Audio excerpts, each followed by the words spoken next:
Hi, here we are outside Sue DeSanna's studio, and she's inside. She's going to welcome us in. Sue's a pastel artist, and we're ready for a new episode of What's Behind the Studio Door.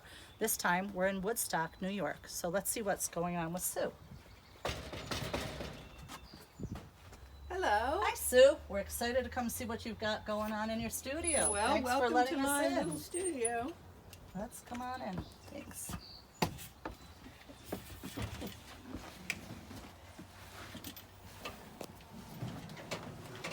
Well, this is it.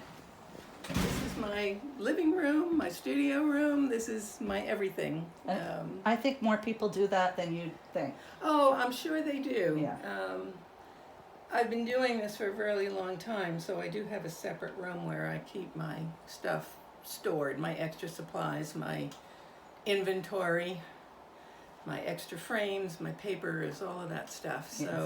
So I'm able to manage it in here. And you're doing pastels as opposed to sculpture, so you don't need quite as much I don't room. need the space so much for the. So you've got a lot of beautiful work out right now, and I know you're getting ready for the show at the Cultural Center for the next window show, and we're excited to see your work. That goes up this Sunday. Right.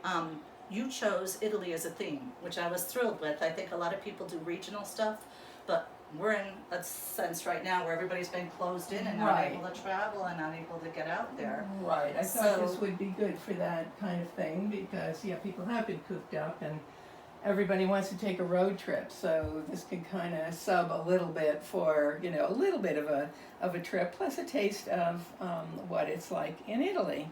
What you had mentioned, one of the pieces was the first one you did in Italy? The first one I did in Italy was this one. I was there for a workshop. I hadn't been working in pastel for very long. I had been doing other things. And I went for a workshop in Tuscany, and this was the place we stayed. And I immediately got my stuff out and started painting. So this was my first piece in Tuscany. So when you're going to Italy, are you looking, you mentioned that was a place you stayed. Do you have places in mind, or do you just travel, find something you have to do and then take photos, or are you working on location for those? Mostly I'm working on location. I do some studio work because I don't take snapshots. I don't take pictures of people for the most part. I just take pictures that will be reference material for when I get home, and I'll always take a photograph of something that I've started because there might be a little tweaking necessary at the end. And so I go with an area in mind, and I just look. Because no matter where you are, there's something to paint. Yes. So I'm always curious about different areas. I like to travel. I still haven't been to the south of Italy, but I've been all over the north and the central areas, down as far as Rome. Do you want to go back? So I do, but my latest thing now is England. So you switched countries. So switched countries. The last time I didn't even know what. I decided I was going to go to a workshop, and most of the time I don't go to workshops, but there was a woman whose work really impressed me, and it was very different from what I do, and so I decided to take a workshop with her and see the English countryside. I had been once before to England on a painting trip with a friend, and so I went to this place, and it was gorgeous, and it got me going and rolling for moving on, and still can't say I've moved on all that much as far as what I was doing in that workshop and what I normally do. But those things take time. You But it kind does. of take them in and then they infiltrate. Yeah, they do. And I've Absolutely. noticed where it does infiltrate, but it hasn't gotten quite to the point where I want it to go. Speaking of that switch from country to country, you really switched when you mentioned before that you were in fashion design, working with fashion prior to this. Yes. How did this because boy, that's a big change. So how did you get into that, and then how did you end up with this? I don't ever remember not drawing when I was like a little kid. I always had sketchbooks with me. My parents were both, we were a blue collar family and would take summer vacations, and of course I had a load stuff to do in the car because we drove and drove. So I always had sketchbooks with me, and I didn't really think about working plein air, but I was always drawing, doing something. But I come from a family of sewers. Ah, My mother sewed all of our clothes. My grandmother sewed. My aunt sewed. My aunt worked in a garment factory. okay. So it was always around. Mhm. And so I picked that up. And I'm basically self-taught. My mother told me I was too impatient to learn to sew properly. And meanwhile, I'm so picky about how things turn out now. So you've learned. Yeah, I learned on my own, and so I pursued that for a while, and I had a fabric store. I lived in Northampton, Mass for a while, and I had a fabric store, and I did custom work there, and meanwhile, I mean, I kind of put painting aside when I have a degree in art education, and I kind of put that aside. And then 20 years later, lo and behold, I'm teaching fashion design. I knew somebody who was teaching at Marist College. I was still living in Northampton, Mass. And she said, you know, there's an opening and I think you should come and teach it. Because years before she had been a sewing student of mine. Okay. So I applied for the job and I got it. And then, so I moved back to this area and I was teaching and teaching and teaching. And then I had 3 months in the summertime. So okay. it was like, I think it's time to pick up the paintbrushes again. And so I did. And that was a while ago. That was 30 years ago that I got back into it. And now I'm not teaching anymore. I'm basically retired except for this kind of teaching, the pastel painting. And we're excited to have you do, you're doing both a pop-up and a plein air series. Which Yeah, we're really excited yeah. about. I think for people to get out and be close to each other, and we're doing everything to keep everyone safe, but that ability to get out and do artwork and breathe Right. with other people around Right. is really Right. going to be beneficial. So Yeah, we're a few weeks ago actually, you know, we're all supposed to be self-isolating, but a friend of mine has a really big garden, an English kind of garden, Oh, you know, it's like beautiful. very little grass, mostly garden. And so she invited a few of us over, and so, you know, we went with our masks, but then we were spread so far apart, Right. it was only like 4 of us, so. Exactly. Exactly. So it was fine, so that was forsythia time. Yeah, well, that's the benefit of when doing I the went plein out. airs now. Right, You're outside, you've got space, and you're surrounded by nature, which is good for you no matter what. right. You know, so Right. it's got to help everyone.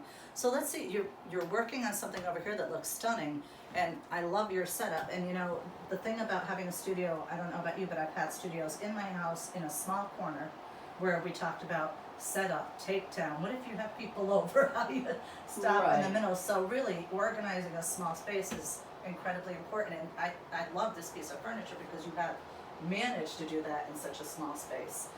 Well, I did to a point. As I said, I've got this small room set aside Yes. that holds all the extra stuff. Right. And I've just recently gotten this other taboret because I'm getting into cold wax, oil and cold wax, Oh, okay. which I've been fascinated with. And now it's like, okay, You're gonna have Gotta do time to some of stretch that. out like that too. so. All right. Well, you want to go over and show us kind of what you're doing? Yeah, here? so what I'm doing here, I've started this. Oh, this piece of tissue paper keeps falling out. This is from Italy. Mm-hmm.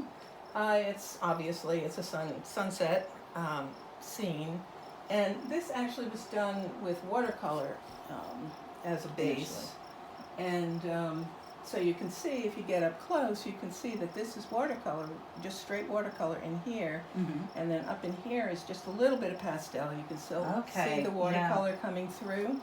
And down in here, this has not been resolved or worked on at all. There are a Right. few cypress trees going in, Mhm. and some genestra. I don't know if you know what genestra is. It's No. similar to Scotch broom. Oh, okay. It's this beautiful yellow Beautiful. yellow stuff. Actually, Oh, that nice. painting that's in the box in the front is all Has some of the- genestra. oh yeah. Okay.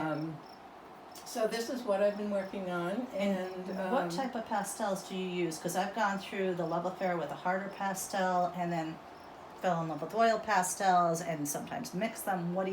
How did you get to where you? Well, know what I you like? really dislike oil pastels. I've tried them.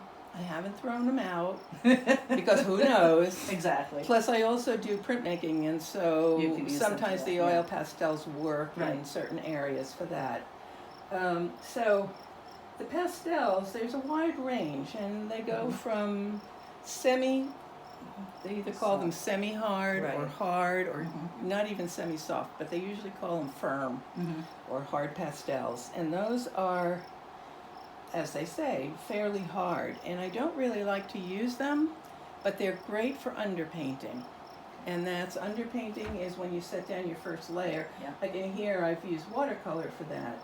But you set down your first layer, and that starts to fill in the tooth of the paper so that you don't waste the very expensive super soft ones. Okay.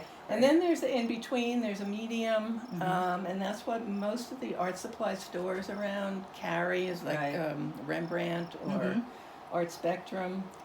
And then there's getting softer and softer into where they get so crumbly you can barely hold them. Right.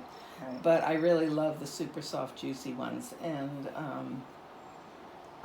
you can never have too many.